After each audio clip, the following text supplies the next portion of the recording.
Hey, what's going on, guys? It's Jack. I've been asked a ton about the state of healing add-ons going into the Midnight expansion, whether add-ons like Cell or Voodoo or Grid are going to be working properly going into Midnight. At the time of this video on October 4th, the answer to that is no. And it looks like all those add-ons are going to be worse than before.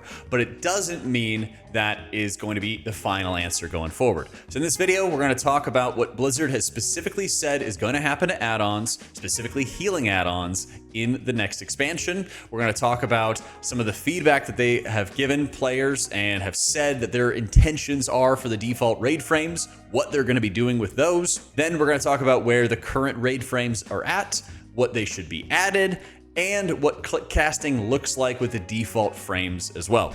So to start us off, they had a whole big post on Wowhead talking about add-ons. They were even asked about weak auras being canned, and they said that, yeah, we don't want to destroy weak auras, even though the weak aura developers said at the time of this video that they're not going to continue developing weak auras, so we'll see. But one of the big things they talked about when it comes to healer frames is that when there is a buff on you or a damage event that has happened in combat, they are putting these items in a black box. So UI and add-ons can know that the box exists, they can display information about it in a larger or smaller way, they can make it pink if they want, whatever you prefer. But what they can't do is know definitively what's inside that box and run any kind of logic based on it. The goal is to restrict that problem-solving, real-time computation that's used to aid moment-to-moment combat and do the least possible damage to every other add-on that millions of people use and enjoy. So what that really means in English there for you is that you might be able to adjust the entire size of all of your buffs, or the color of all of your buffs, or the sizing of debuffs, but it doesn't look like you're going to be able to individually pick out certain buffs and debuffs on your frames, highlight them if you need to priority heal them in a raid, color your raid frames if you have atonement on them, that's a huge one. It doesn't look like you can change the color of your raid frames if someone's lower HP or higher HP and change those sort of textures around as well, based off of health percentage or combat data. This would really mess up a lot of players when it comes to healing, because those are some of the big bread and butter parts of how healing works. But that being said, they did have a question about the state of the default raid frames, because default raid frames are in a horrible, horrible position. So here's what they were talking about when it came to what changes that they want to make when it comes to their default frames. So yeah, we also have improvements coming to raid frames, definitely with healers in mind. If you're, let's say, a resto druid who wants to be able to see all of your hots on a target, that's something that we agree is very important and needs to be baked into the default functionality. Same with, encounter designers calling out major buffs and debuffs and things that you need to know in an encounter, whether you're a healer or just a raid leader wanting to keep tabs on the state of the encounter that way. And of course, as mentioned earlier, add-ons will still be able to customize the look and the feel and the size and the overall presentation of raid frames. There just won't be certain functionality that is driving logic based on whether you happen to have a certain debuff or not, but all the rest should still be available. So it seems like when mentioning specific functionality based off of debuffs, that they don't want you to have your frames like really highlighting when somebody has a prio target debuff that needs to be healed a bunch, or like glow frames the way that we have it on Cell. It looks like they're taking a step back and just not allowing those kind of things to happen. But it also seems like things are going a lot further than they really were originally intending when it comes to the add-on situation. And one of the people really at the forefront of this has been Mystical, who is the Deadly Boss Mods developer. And he even goes over how they have been taking effectively a nuclear warhead to add-ons and making them so that they are effectively worse than the default UI. Some of the parts of the default UI still need some big updates. They're basically making it so that add-ons can't compete with the base UI. And that's not what their intent is supposed to be. They're supposed to allow add-ons to still present and skin the UI with the same value and quality as the base UI, and that's simply not possible with the way they have restrictions set up. But the way the restrictions are set up don't make sense because they go above and beyond the intentions that they've given. How many of you use that unit frame add-on with the grid, and on a picture of it, that displays everyone's health, and the health color changes when people are low or high? Well, that's not possible with these restrictions, because again, if you don't know the value of the health, you can't do any kind of sleek animations. They're basically saying, we don't want unit frame add-ons or weak auras at all. period. So from his perspective, he's been saying it looks like a lot of the add-ons could still exist or, function, but they're just going to be functionally worse than what default tools are giving us. And so at the moment, from what it looks like their intentions and stated goals are, is they want you to be able to adjust the appearance of buffs and debuffs or maybe scale them up and down, but they're all packed in together. You might be able to change, colors, texture, font of raid frames, we think, but it would all be in mass, not being able to change the color of your frames based off missing health or change the color of your frames if they have a dispellable debuff, the way Cell could change your entire frame color or Healbot changes your entire frame color as a result. Does it look like there's a highlight for when you get a spell targeted onto you, for example, which Cell has had great contributions for just having an indicator built off just seeing when somebody gets targeted by an ability. Being able to specifically track one buff in a specific way, like whenever somebody has a Toman on them, changing the color of the frames, also doesn't look like it's going to be available. Right now, the default UI will show when a player has a shield on them, but it doesn't show the shield value unless they're missing health.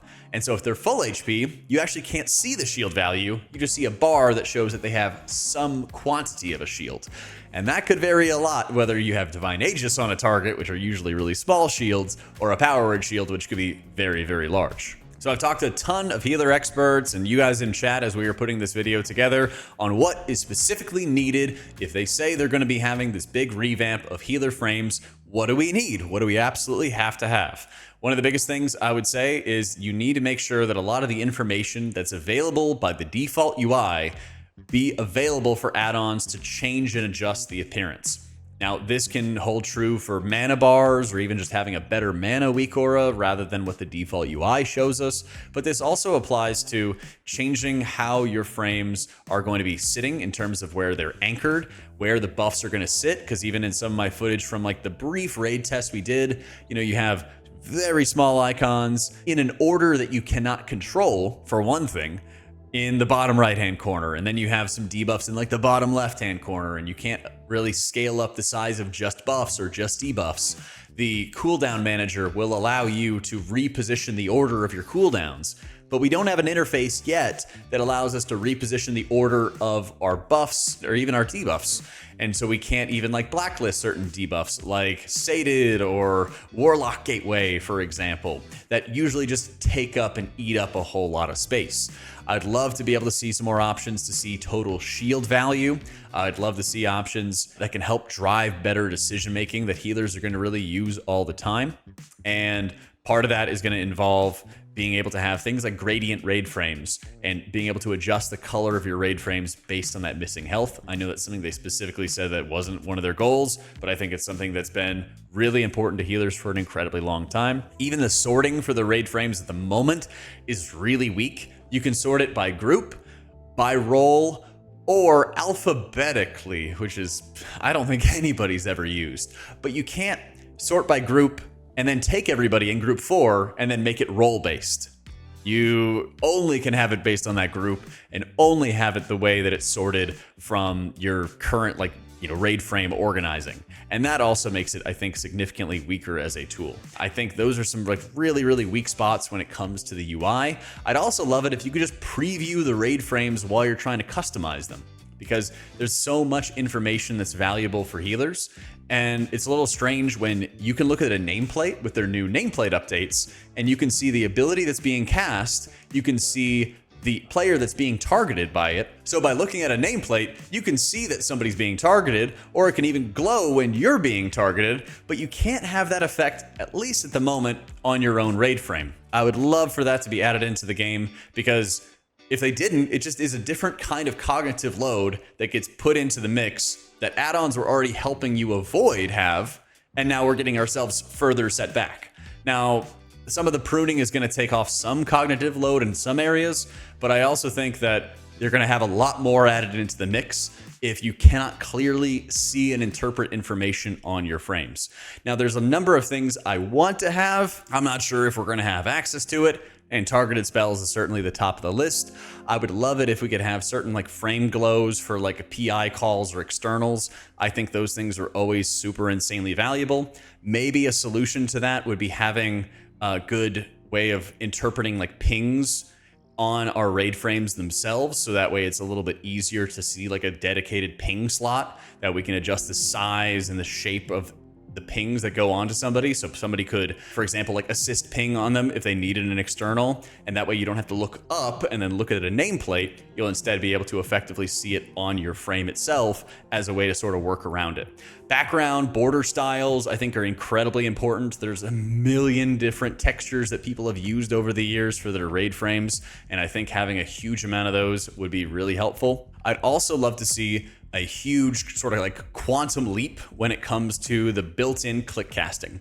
Now, you may not be familiar with this, but Blizzard does have click casting built into the game right now. You can even just see it if you just like and subscribe this video, or you can open up the interface menu and just search casting. This is going to open up another menu where you can take abilities from your macro book or your spell book and then drag them into this menu, click on them, set your click cast keybinds. But it's also very, very rigid. You can set Alt, Shift, and Control modifiers quite easily for your left click, right click. You can use some mouse buttons, like I can use the mouse button 4, mouse button 5 on my thumb for my 2-button mouse. But if you had a Razer Naga, then you can't have, mouse button 12 getting added into that frame. There's a workaround to it where you can click on the mouse over cast button up at the top, and this will allow any ability on your action bars to be eligible for a mouse over cast. You can kind of restrict it by it only being alt cast or only being control cast, or it could be any cast, right? There's a couple different ways you can refine it, but then that makes everything on those binds a mouse over cast. And so if you're a healer and you want to have your healing cast be mouse over and your damage ones only tied to your target, that's how I personally do it. Then you might have to break things up into mouse over macros and then break down your UI into like partial mouse over macros, partial not. And that just adds a bunch of extra exhaustion into the equation. You can't use scroll wheel either for a lot of your click cast binds, and that's another common area that other people have set keybinds with, and they're used to those sort of keybinds at the moment as well. So click casting exists, but it's also functionally worse than what add-ons have brought to us in the mix. There's a lot to it, basically. And so my biggest hope is that Blizzard can take a lot of the functionality that, Cell, for example, has built into it, especially with the indicator tab, where you have a preview of the upcoming information. You have a way to reposition and resort your anchors, even a spot to be able to blacklist or whitelist debuffs and buffs that you do or don't want to see, and even to reorder them. That way you can better interpret and build out your information to share, even with other people. Because yeah, it might be one thing where it's really important to go get your UI from Atrocity or something and get yourself ready for a season. But I think it's also really noticeable how many buff debuff effects are built into it, that it might even be good to just have like built out profiles or a default type profile. I think the way that the nameplates work in their checkbox system is a really nice way of like displaying, hey, do you want to see this cast? Do you want to see this ability? And it pops up in the preview. But something like that, I think, would go really, really far, and even just a more effective way of sharing these profiles with other people so that the community themselves can take those matters into their own hands as to what is incredibly valuable. I think we're headed towards a position where Cell and a bunch of other healer add-ons are going to be so neutered that we're not going to be able to use them. And then we would be relying on the default frames, which would be really cataclysmic with the raid frames in their current form. But I know, like we saw earlier in this video, they have plans of some kind that they haven't quite substantiated to make some changes. But I know that they've said they have some plans to make the raid frames anew and add a lot of updates. I like what they've done with the nameplate so far. I like some of the cooldown updates for like the cooldown manager. So I'm hopeful, but the time is absolutely now, and I would love to see more updates on their intentions for the raid frames, and I'm really, really eager to dive into it once those updates come. When they do, I'll keep you guys posted as well on everything happening, and keep in mind that lots of things are going to be in flux as Midnight Alpha is just getting underway. So huge thank you to our patrons for making all this content possible. Thanks so much for watching, guys. Hope you all enjoyed it and found it useful, and I'll catch you all next time.